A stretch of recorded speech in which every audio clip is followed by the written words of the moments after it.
మన కర్నూలు జిల్లా SP Shri Krishnakanth sir గారు మరియు additional SP admin in charge Shri Nagaraj sir గారు మరియు Kurnool enforcement superintendent Ravikumar sir వీళ్ళ ఆదేశాల మేరకు మేము అక్రమ మద్యంపై నిఘా ఉంచి నందవరం మండలం కనకవీడు గ్రామంలో దాడి చేయడం జరిగింది. అక్కడ వెంకటేష్ అనే వ్యక్తి అక్రమంగా నిల్వ చేసినటువంటి ఒక 6 బాక్సుల మద్యాన్ని మేము పట్టుకొని అతన్ని అరెస్ట్ చేయడం జరిగింది. దాన్ని స్వాధీనం చేసుకొని ఈరోజు రిమాండ్కు తరలించడం జరుగుతూ ఉంది.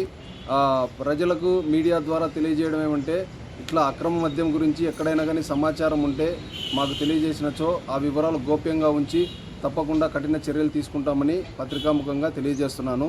నా పేరు భార్గవ్ రెడ్డి, సెబ్ సిఐ ఎమ్మిగనూరు.